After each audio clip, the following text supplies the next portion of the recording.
Hideo. Took us on quite the ride, didn't you? Nothing is ever simple with Kojima-san. He strikes us as the kind of man that complicates even the simplest of tasks for his own amusement. If you were to ever stay at the legendary developer's house, don't be surprised as you go to clean your teeth in the morning if you find a ransom note and a 5-hour video full of exposition in its place. Indeed, the roller coaster of emotions, pseudonyms, and fictitious studios that led up to the unveiling of the latest entry in his tactical espionage action series feels as though it could have been ripped right out of one of his insane adventures. Some people will surely be snorting in arrogance at this point, saying, well, it was obvious from the start really, wasn't it? But let's be honest with each other, he had you going for a bit, didn't he? As the dust begins to settle, we're left with not only the announcement of Metal Gear Solid 5 The Phantom Pain, but also a prologue title called Ground Zeroes that aims to set the scene, introduce new characters, reintroduce old ones, and familiarise the player with the updated gameplay mechanics. The events of Ground Zeroes take place shortly after the closing moments of Peace Walker and sees Big Boss sneaking through an American Guantanamo Bay-esque black site to extract Chico, the one with the headphone socket in his chest, and his crush and troublemaker, Paz. Seems they tracked down the prisoner that got out. How'd that get? Execution order's been given on the down low. They're about to do it now.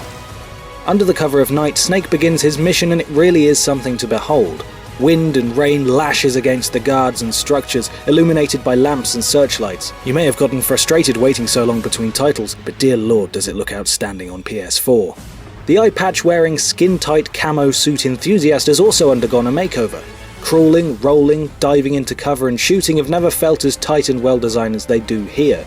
The control scheme can be a little overwhelming to begin with, but if anything it's a testament to the myriad of gameplay options available to you.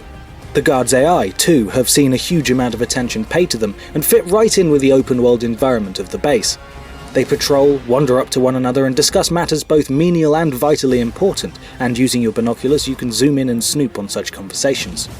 Should they spot Snake, everything will go in slow motion for a short while, giving you the chance to snap off a headshot with a tranq dart, silenced weapon, or whatever other approach you might choose to adopt. Another function for the binoculars is being able to make use of the radio when looking at specific objects, at which point your trusty confidant Kaz will relay some useful information.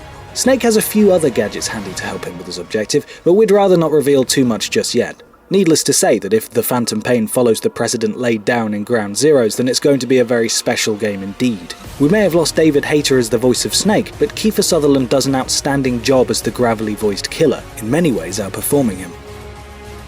Kept you waiting, huh? The unanswered question of whether a retail version of the bite-sized prologue was entirely necessary is something that we'll address fully in our review in a week's time. But until then, head over to pushsquare.com for all the latest The Phantom Pain and Ground Zeroes news, and thanks for watching.